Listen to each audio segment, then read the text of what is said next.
हमारे लोग कार्यक्रम मनाते हैं, मगर कार्यक्रम का क्या उद्देश्य है ये नहीं समझ पाते और ये नहीं जान पाते।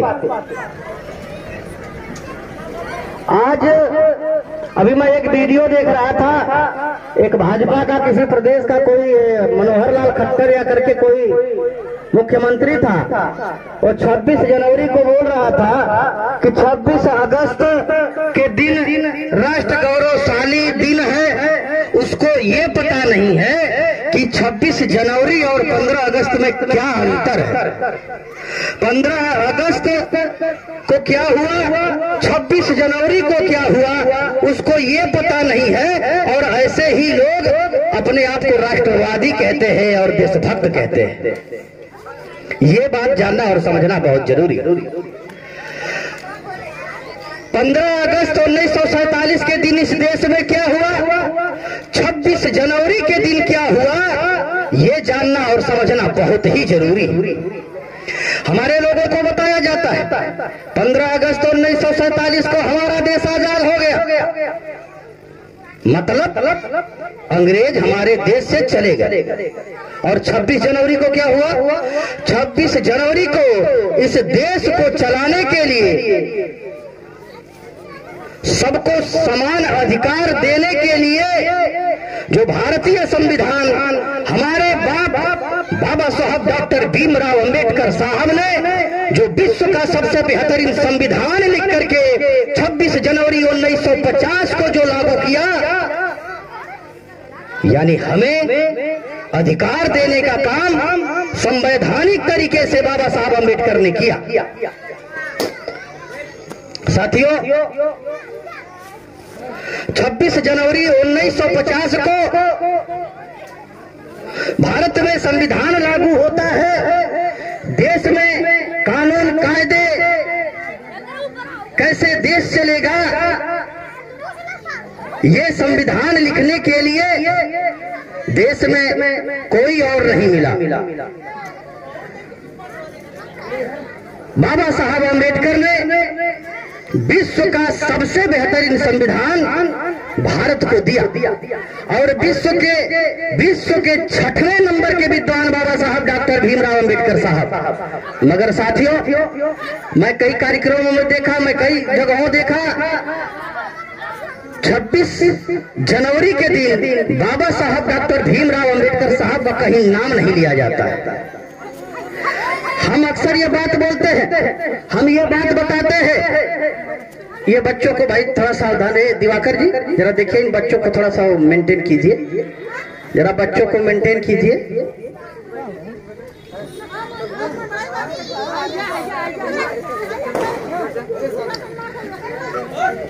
क्योंकि देखिए, इनकी भी गलती नहीं है।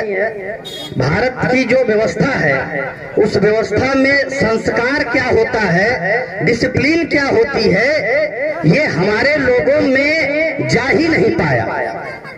संविधान क्या है, डिसिप्लिन क्या है, अनुशासन क्या है, जब ये हमारे 40 साल 45 साल 50 साल के बाप दादे में अभी निर्माण नहीं हो पाया, तो फिर बच्चों में कहां से निर्माण हो पाएगा।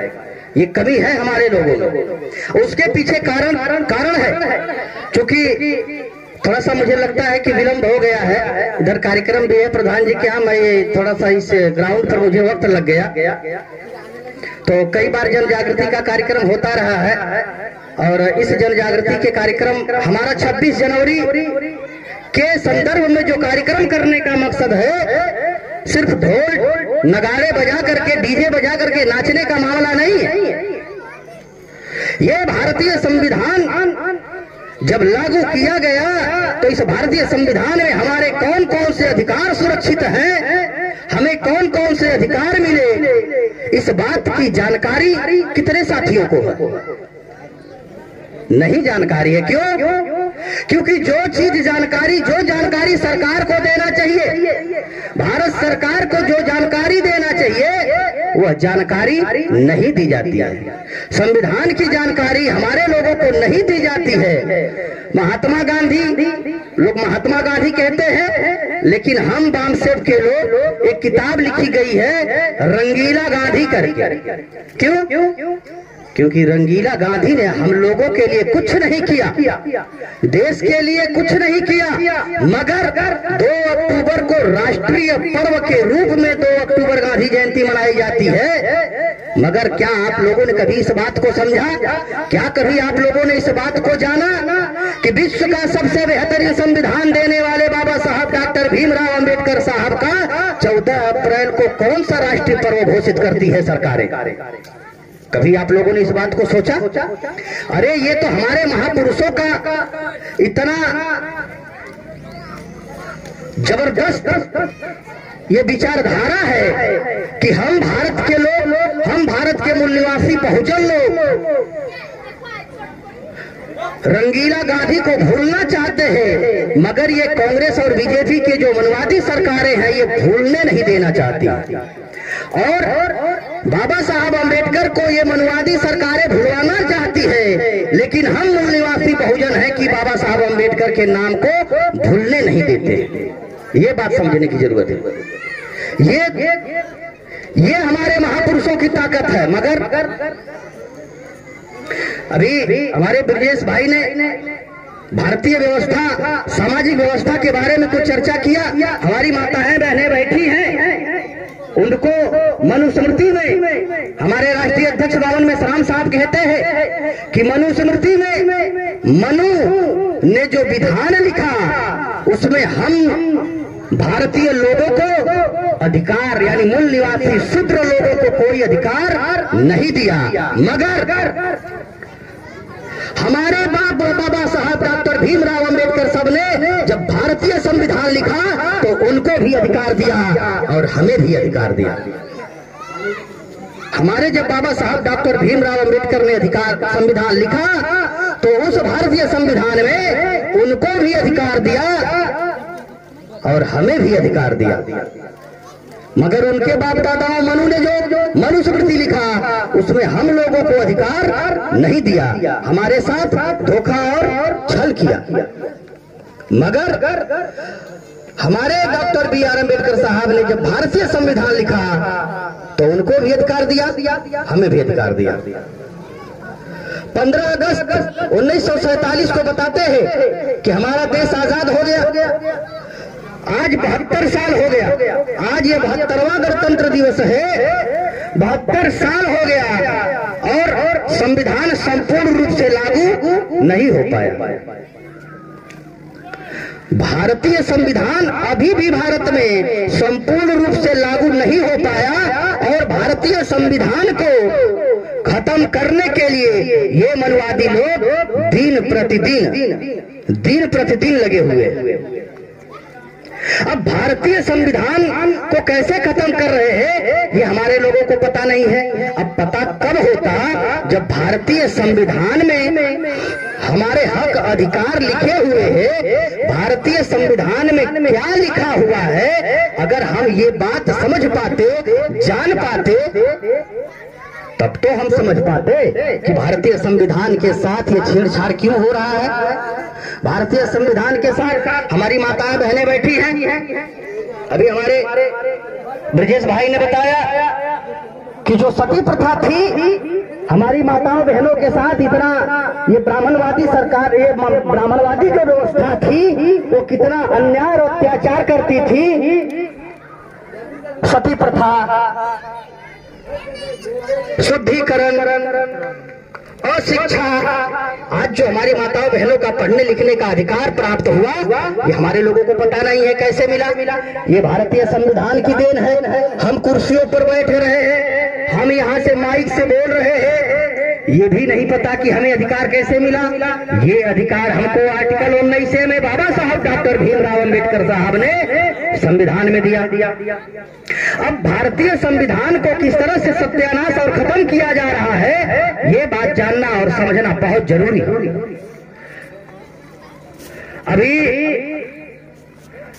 आप लोग देख रहे होंगे कि भारतीय संविधान में एक आरक्षण, जो आरक्षण बाबा साहब अंबेडकर ने हम लोगों को दिया, उस आरक्षण को दिन प्रतिदिन खत्म करने के लिए ये सरकारें, मनवादी सरकारें निरंतर काम कर रही हैं। निरंतर लगातार काम कर रही है, मगर इस व्यवस्था के दोषी, इस व्यवस्था को जैसे हमारे भाई ने बताया कि 131 सांसद जो हमारे ही वोटों से चुन कर गए, जो सुरक्षित सीटों से चुन कर गए, मगर वो बोलने के लायक नहीं बचे। क्यों?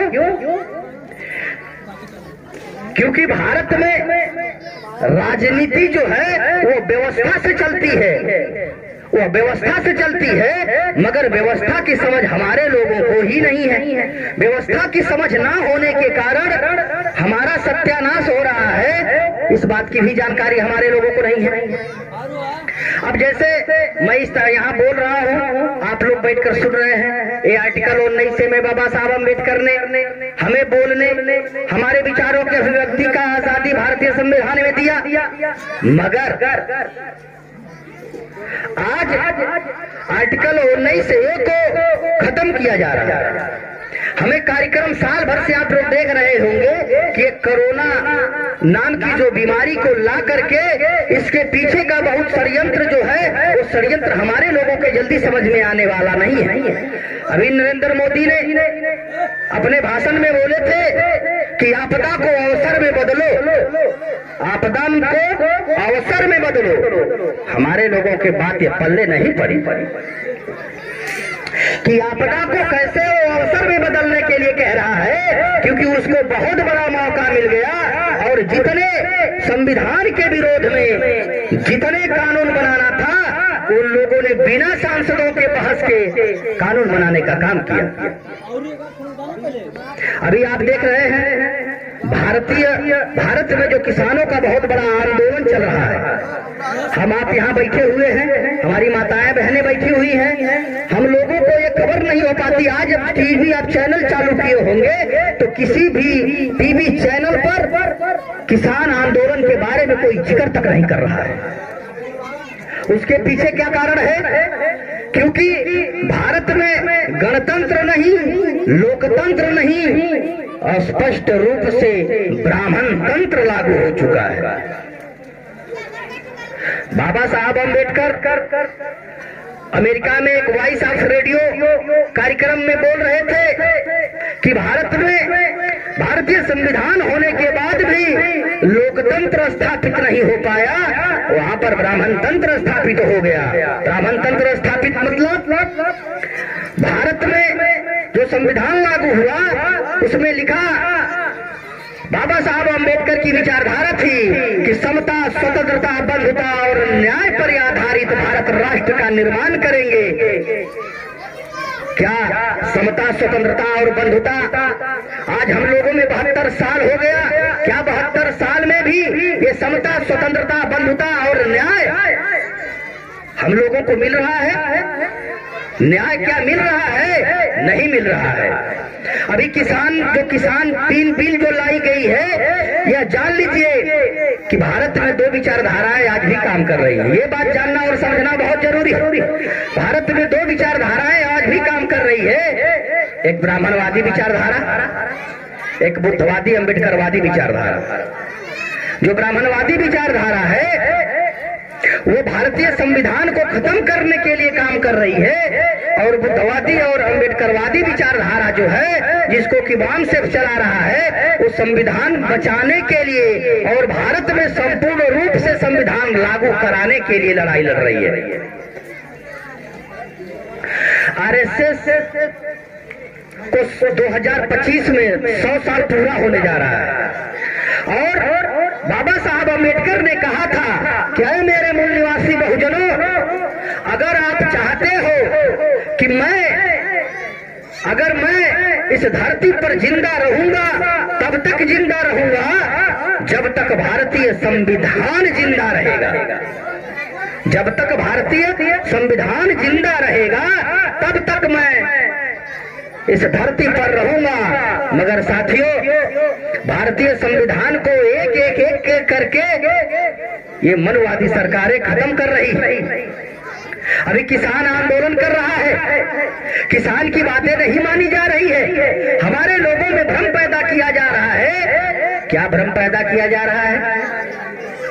अरे वो तो बड़े बड़े किसान हैं, अरे वो हम लोगों का मामला नहीं है, है, वो तो बड़े बड़े किसानों का मामला है।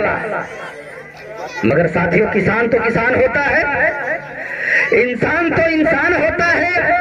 जिस तरह से हम लोगों को इन मनवादी लोगों ने 6743 जाति के टुकड़ों में बांट करके अलग अलग अलग अलग कर दिया, और जब हमारे चमार भाई की पिटाई होती है तो वही चौहान कहता है कि ये मेरा मामला नहीं है। यादव भाई कहता है ये मेरा मामला नहीं है। जब चौहान की बारी आती है तो फिर वहीं पर हमारा चमार भाई कहता है कि ये मेरा भी मामला नहीं है, ये मेरा मामला नहीं है। और होता हम सबका मामला है, मगर हम अलग अलग अलग अलग होते हैं।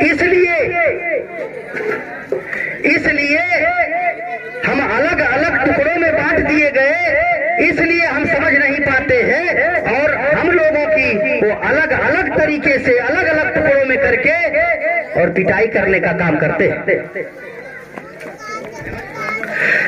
15 अगस्त 1947 को जो बताया जाता है कि हमारा देश आजाद हो गया, क्या आप लोगों ने कभी इस बात को समझा कि अगर देश आजाद हो गया तो आजाद लोगों की कोई समस्या नहीं होती है, मगर जो हमारी समस्याएं हैं, भूखमरी, बेरोजगारी, भ्रष्टाचार, ये दिन प्रतिदिन बढ़ रहा है। अगर हम आजाद हो गए तो ये हमारी समस्याएं कम होनी चाहिए ना, मगर ये हमारी समस्याएं कम नहीं हो रही है, बल्कि दिन प्रतिदिन ये समस्याएं हमारी बढ़ रही है। तो कौन है जो इन समस्याओं को बढ़ा रहा है? कौन है जो इन समस्याओं को बढ़ा रहा है? और हम दिन प्रतिदिन और हमें कमजोर किया जा रहा है। आप लोग देख रहे होंगे कि शिक्षा आज हमारे बीच में जितने वक्ता साथी, जितने भी हमारे बुद्धिजीवी लोग बैठे हैं, वो पढ़ने लिखने के बदौलत आगे बढ़े। तो इन सवाल करना शुरू कर दिए। जब सवाल करना शुरू कर दिए, अपने संविधान के बारे में जानना शुरू कर दिए, तब इन लोगों ने शिक्षा को खत्म करने का काम कर दिया। और एक कोरोना का बहाना लेकर के आप लोग देख रहे होंगे कि दुनिया, इस भारत में सारी चीजें खुल गई, मगर अभी विद्यालय नहीं खुला। विद्यालय नहीं खुला। क्यों नहीं खुला? क्यों? क्योंकि वो हमारी शिक्षा को खत्म करना चाहते हैं। अभी हमारे जो प्राइमरी के विद्यालय, जो प्राइमरी स्तर की जो शिक्षा है, वो हमारे ही आंखों के सामने खत्म की जा रही है, मगर हमारे लोगों को इसका अंदेशा नहीं है। क्यों अंदेशा नहीं है? क्योंकि हम लोगों को सामाजिक जानकारी नहीं है। सामाजिक जानकारी न होने की वजह से हम राजनीतिक जानकारी नहीं समझ पाते हैं, और राजनीतिक जानकारी न होने की वजह से हम संवैधानिक व्यवस्था और संवैधानिक अधिकार को नहीं समझ पाते हैं, और संवैधानिक अधिकार नहीं समझ पाते, संविधान को नहीं समझ पाते। और जो समझता है, जो समझ रहा है, वो दिन प्रतिदिन संविधान को खत्म करने के लिए निरंतर काम करने में लगा हुआ है। साथियों, आज जो 26 जनवरी का जो दिन है, वो हम लोगों को ये संकल्प लेने का दिन है कि भारत में जो बाबा साहब अम्बेडकर ने जो संविधान लिखने का काम किया, संविधान में हम लोगों को अधिकार दिया, उस अधिकार को बचाने के लिए आज संकल्प लेने का दिन है। क्योंकि 2025 तक आरएसएस पुनः मनुस्मृति लागू करने की योजना में है। या मैं ऐसे माइक लगा करके खुले में ये बात मैं बोल रहा हूँ। क्यों? उसकी शुरुआत हो चुकी है, अभी हमारे लोगों को समझ में नहीं आ पा रहा है, आ रहा है, मगर अमल में नहीं ला पा रहे हैं, क्योंकि उनको दिशा दिखाई नहीं दे रहा है। क्योंकि दिशा जो दिखाने वाले थे, दिशा विहीन हो गए। दिशा विहीन लोग आज दिशा बताने का काम कर रहे हैं, इसलिए हमारी जो समस्याएं हैं वो निरंतर दिन प्रतिदिन बढ़ रही है। अभी आप लोग देखे होंगे आप लोग सुने भी होंगे कि ये जो देश का प्रधानमंत्री आरएसएस का जो आदमी है, वह नए संसद भवन का शिलान्यास किया है। आज देश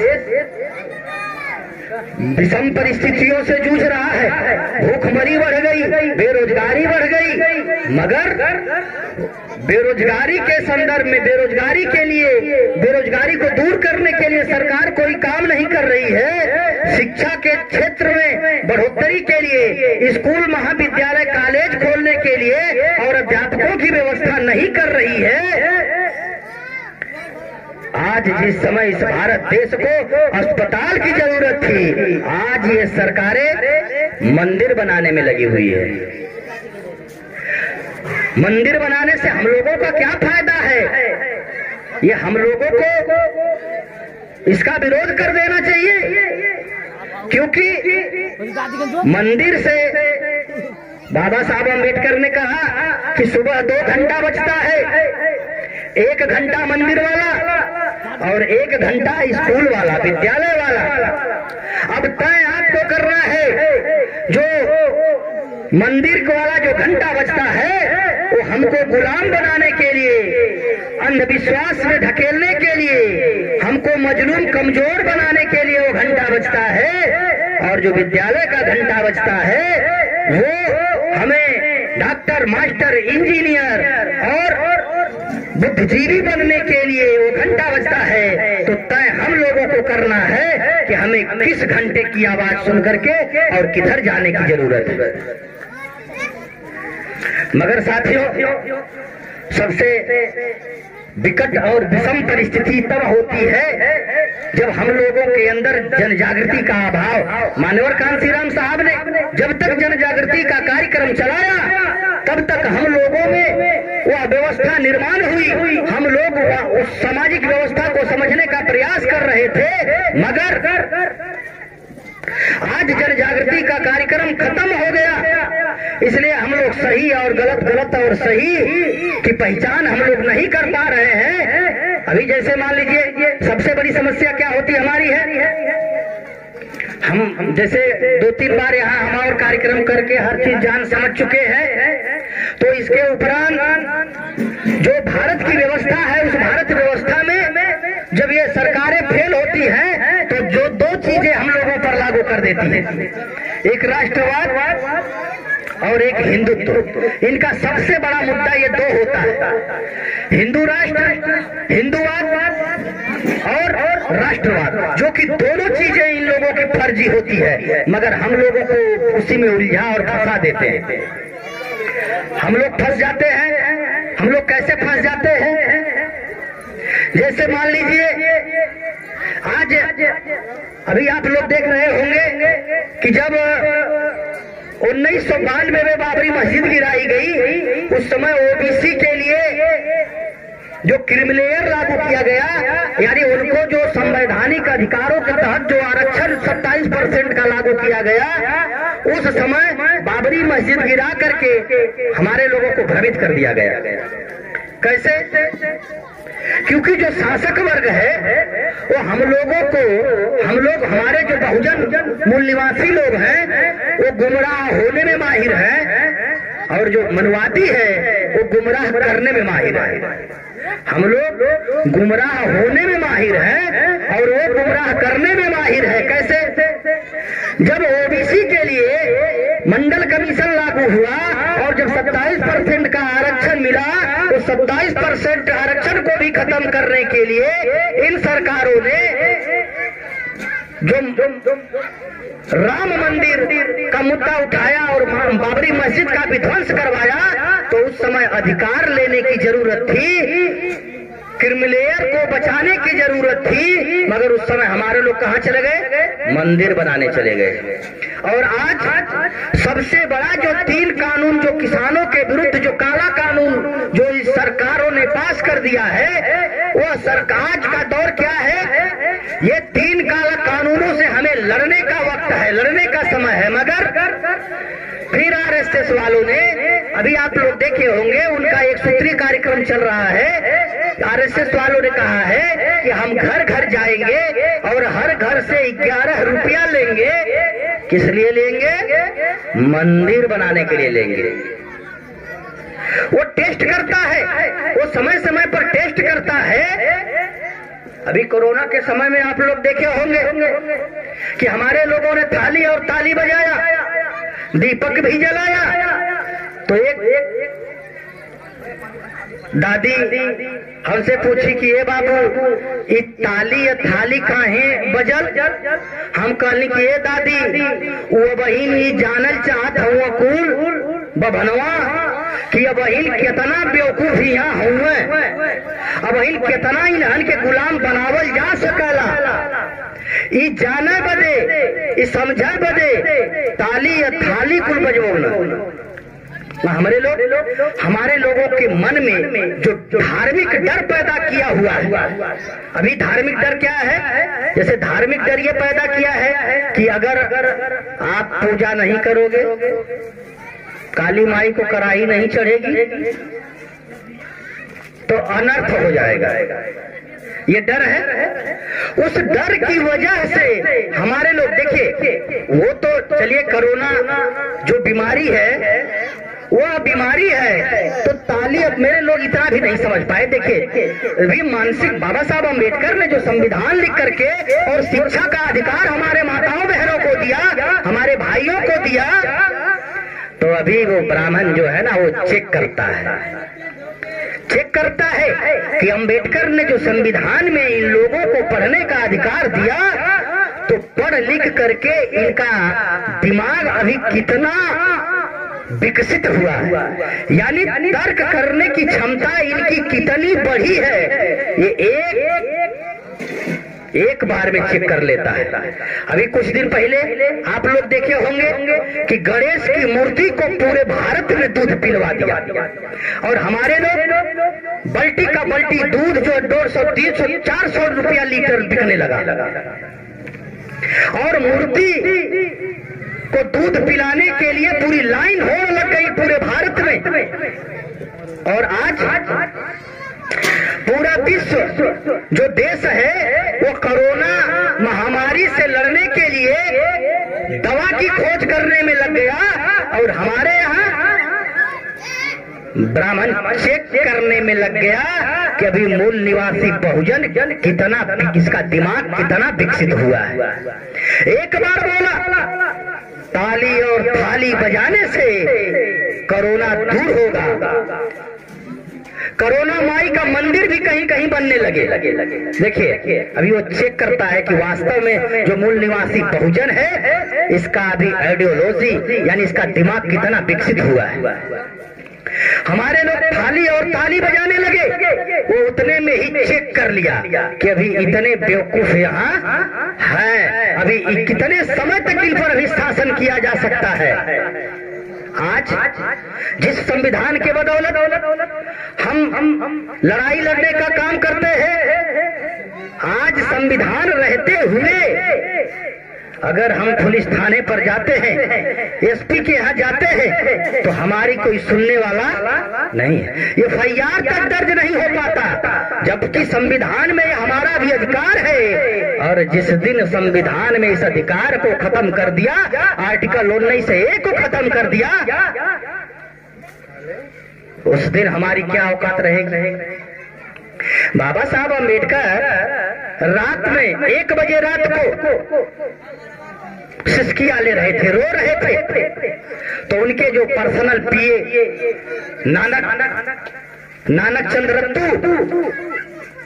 चंद्र रत्तू बड़ी हिम्मत करके बाबा साहब से पूछे कि बाबा साहब इतनी रात को आप क्यों रो रहे हैं। बाबा साहब अम्बेडकर ने जवाब दिया, अरे नानक चंद्र रत्तू, जिस कारवां को, जिस मिशन को, जिस आंदोलन को मैं 4-4 बच्चों की कुर्बानी देने के बाद, अपनी पूरी जिंदगी जवानी लगाने के बाद जिस कारवां को मैं यहाँ तक लेकर के आया हूँ, इस कारवां को आगे बढ़ाने के लिए, ले जाने के लिए मुझे दूर दूर तक कोई दिखाई नहीं दे रहा है। ऐसा नहीं कि बाबा साहब के आंख से कम दिख रहा था, ऐसा नहीं है। उस मिशन को उनकी वजह से, उनकी तरह से आगे बढ़ाने वाला कोई उनको नहीं दिखाई दे रहा था। बाबा साहब अम्बेडकर ने कहा कि मुझे तो डर है, मुझे इस बात का डर है कि मेरे चले जाने के बाद, ये धरती छोड़ देने के बाद कहीं ऐसा न हो जाए कि मूर्तियों पर माला और विचारों पर ताला न लग जाए। साथियों, बाबा साहब अम्बेडकर के जाने के बाद ठीक वही हुआ। मूर्ति पर माला और विचारों पर ताला लग गया। मगर फिर मान्यवर कांशीराम साहब आते हैं, फिर मिशन को आगे बढ़ाने का काम करते हैं। मगर फिर मिशन को, क्योंकि हमारे बाबा साहब अम्बेडकर ने कहा था कि जो कौम अपना इतिहास नहीं जानती वो वर्तमान नहीं समझ पाती और भविष्य का निर्माण नहीं कर पाती। आज का जो दौर चल रहा है ठीक वही दौर चल रहा है साथियों। आज किसान आंदोलन कर रहा है। 3 किसान बिल जो पास किया गया है वो काला कानून है, यानी वो अगर लागू हो गया तो संविधान समझिए कि 80% खत्म हो गया। संविधान 80% खत्म समझिए। और हमारे लोग क्या कहते हैं? अरे हाँ, संविधान पर हाथ लगाएंगे तो हथवा काट दे जाएगी। हमारे लोग कहते हैं संविधान पर हाथ लगाएंगे तो हाथ काट देंगे। मगर जो दूसरी विचारधारा को मानने वाले और पालने पोसने और बढ़ाने वाले हैं, उस विचारधारा को मानने वाले लोग कहे ठीक है, तुम्हारे संविधान को बिना हाथ लगाए ही खत्म कर देंगे। और बोलो कैसे?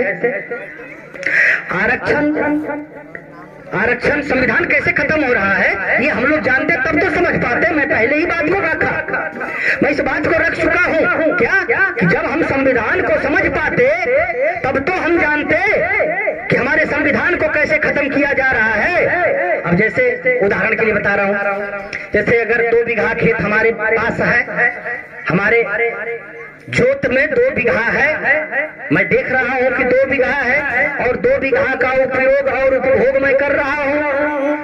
अगर उस 2 बीघे में कोई 10 बिस्सा अगर जबरदस्ती मेड़ बांधने की कोशिश करेगा तो हम क्या करेंगे? नहीं बांधने देंगे। मरने कटने के लिए तैयार हो जाएंगे, अपनी संपत्ति को बचाने के लिए हम तैयार हो जाएंगे। तब तैयार हो जाएंगे जब हम जानेंगे कि हमारा 2 बीघा में से ये 10 हिस्सा हमसे जबरदस्ती छीन रहा है। तो मैं गलत नहीं कह रहा हूं, तभी तो हम समझ पाते।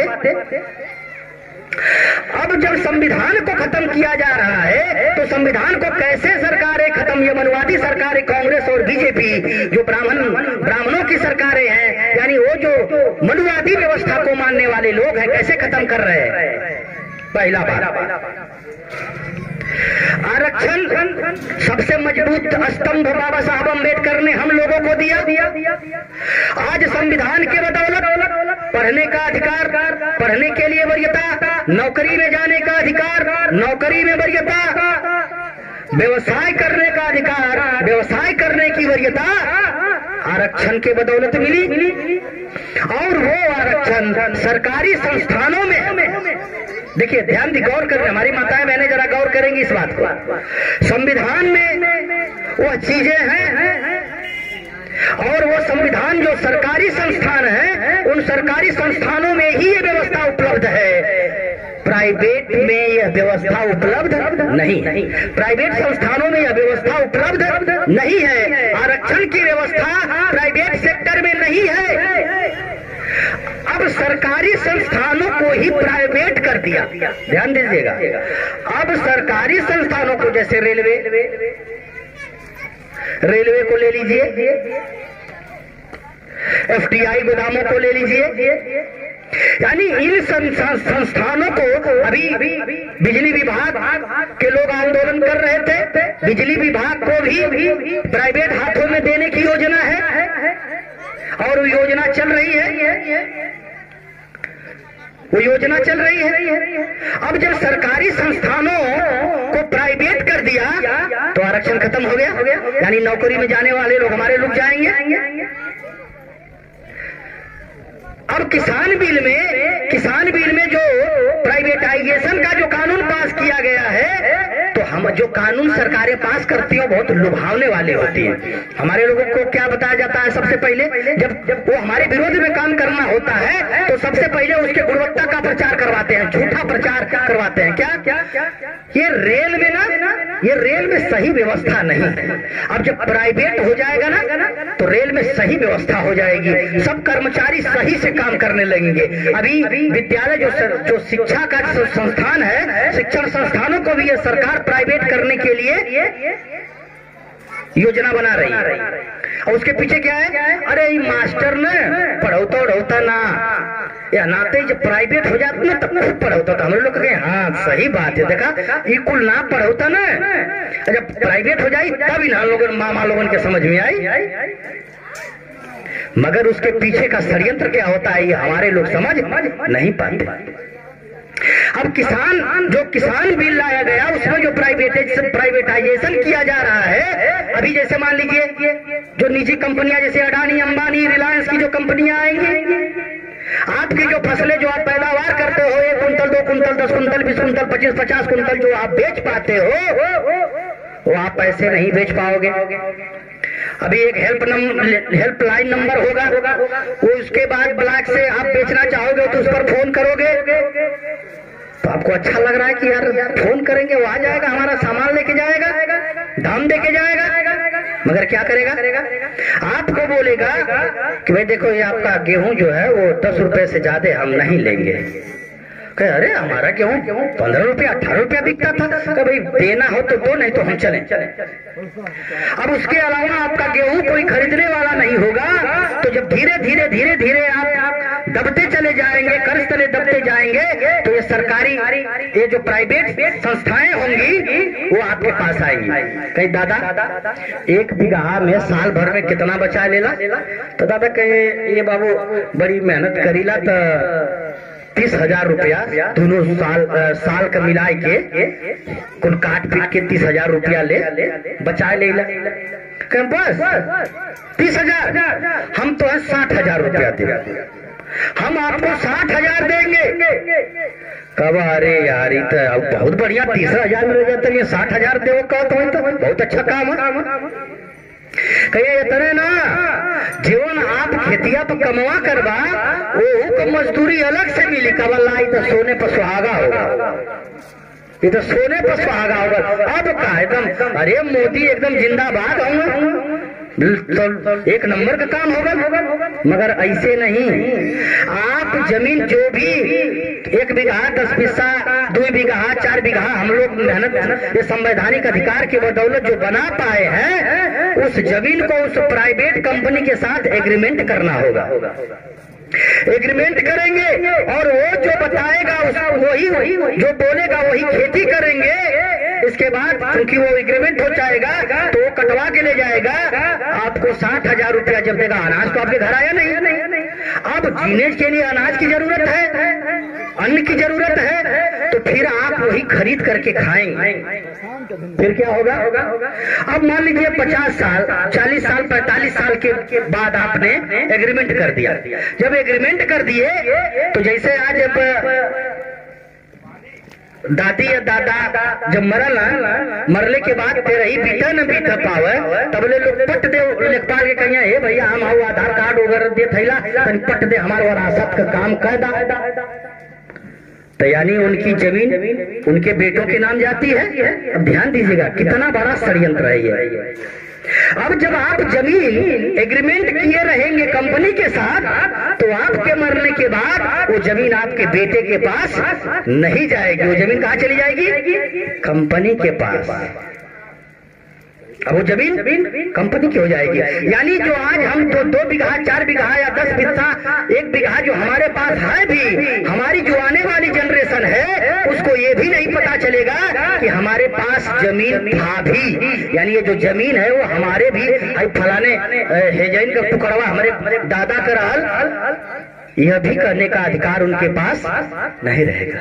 यानी फिर हमको भूमिहीन बनाने के लिए, यानी पुनः वही मनुस्मृति लाने की व्यवस्था ये मनुवादी सरकारें कर रही है। तो संविधान आज जो किसान आंदोलन कर रहा है वैसे नहीं कर रहा है, हम लोग यहाँ बैठे हैं, मगर वो हमारे भी हिस्से की लड़ाई लड़ रहे हैं, मगर वो हमारे भी हिस्से की लड़ाई लड़ रहे हैं। आर्टिकल 19(a) को आज के दिन ही खत्म कर दिया गया। आज अभी जब भाषण या अपने लिए अगर कोई आप लड़ाई लड़ने के लिए, आंदोलन करने के लिए आप बात करोगे तो कोरोना के नाम पर आपको रोक दिया जा रहा है। कोरोना के नाम पर उनका सारा काम चल रहा है। ध्यान दीजिए, कोरोना है उनका, मनवादियों का सारा काम चल रहा है, लेकिन हमारा काम नहीं चल सकता, नहीं हो सकता। आज कुछ पार्टी के लोग किसान समर्थन में, जैसे हम लोग को आज किसान समर्थन में आज प्रदर्शन करने वाले थे, क्योंकि किसान जो ट्रैक्टर रैली लेकर के संसद भवन में मार्च करने वाले थे, आज ध्यान दीजिए कि जो पेट्रोल और डीजल जो ये पूंजीपतियों के हाथ में है, पूंजीपतियों के हाथ में है, प्राइवेट कंपनियों के हाथ में है, वो आज ट्रैक्टर में आप लोग देखे होंगे, न्यूज पर अगर जानकारी होगी तो होगी, आज हर पेट्रोल पंप पर चस्पा कर दिया है कि ट्रैक्टर और बोतल में तेल नहीं मिलेगा। यानी जब ट्रैक्टर में तेल नहीं मिलेगा तो आंदोलन के लिए ट्रैक्टर वहां नहीं जा पाएगा। अब ध्यान दीजिए कि जिसके पास फिर ये जमीन और अनाज हो जाएगा तो कल वो हमको अनाज भी देने वाले लोग नहीं है। तो इसलिए साथियों, मुझे पता है लिस्ट भी आई है, थोड़ा सा समय का रखना है, समय का ध्यान रखना है, आगे भी और कार्यक्रम है। फिर हम लोग इसी तरह से जन जागृति का काम एक दिन में नहीं होता साथियों, परिवर्तन एक दिन में नहीं होता, मगर एक दिन जरूर होता है। क्रांति रोज नहीं होती, मगर क्रांति की तैयारी के लिए निरंतर और निरंतर लड़ाई लड़ने की जरूरत है। तो जन जागृति का जो कार्यक्रम है, मैं धन्यवाद देता हूं यहाँ के जो हमारे नौजवान साथी हैं। जब हमारा इन लोगों से संपर्क हुआ तब इन लोगों ने कहा कि भैया सही लड़ाई तो वास्तव में इस देश में बामसेफ ही लड़ रहा है, सही संविधान को बचाने के लिए तो बामसेफ ही लड़ाई लड़ रहा है, तो हम लोगों को भी बामसेफ के विंग में हम लोगों को शामिल किया जाए। हमने कहा कि ये तो बहुत अच्छी बात है, क्योंकि ये आंदोलन सिर्फ एक व्यक्ति का नहीं है, सिर्फ दिवाकर जी का नहीं है, हरिलाल जी का नहीं है, यहाँ हमारे जो तमाम साथी हैं उस सभी लोगों के लिए ये प्रश्न है, ये सबसे बड़ा मुद्दा है कि भारतीय संविधान, अगर हम बाबा साहब को जिंदा रखना चाहते हैं तो भारतीय संविधान को जिंदा रखना जरूरी है, मगर वो जो है भारतीय संविधान को खत्म करने का काम कर रहे हैं। तो हम लोग निरंतर, अभी मैं इस कार्यक्रम के बाद दिवाकर जी चाहेंगे तो कुछ जो साथी हैं वो संगठन के में हम लोग उन लोगों को शामिल करने का भी प्रयास करेंगे, क्योंकि जैसे मैं ये बात रख रहा हूँ आप लोगों तक ये बात जा रही है, तो ऐसा नहीं है कि सिर्फ आप सुन रहे। जैसे होता क्या है, हमारे लोग कुछ कार्यक्रम में आए, कुछ लोग बुलाए तो सुने और चले गए, मगर जब तक बैठे रहे तभी तक सुनते हैं और उनके दिमाग में तब तक तो रहता है कि नहीं भारत का संविधान बचाना जरूरी है, बाबा साहब अम्बेडकर ने कहा है ये काम करना जरूरी है, मगर जैसे ही जाते हैं भूल जाते हैं, क्योंकि हमारे लोगों को भूलने की बहुत बीमारी होती है, हमारे लोग भूल जाते हैं। मैं एक उदाहरण के माध्यम से बात बता के अपनी बात को यहीं खत्म करूंगा। एक गांव में एक पिताजी रहा, तो वो रिश्तेदारी जाए के रहल, तो अपने लड़कवा से कहला कि ये बेटा हम तनी रिश्तेदारी जात हई, तोरे मामा के घरे जात हई, तो काम करिया कि हई गैया के जो हौदिया हो तो मैंने पानी डाल दिया, भूसा डाल दिया, चुन्नी भूसी तनी चलाए के आ गैया के छोड़ के हौदिया में लगाई दिया।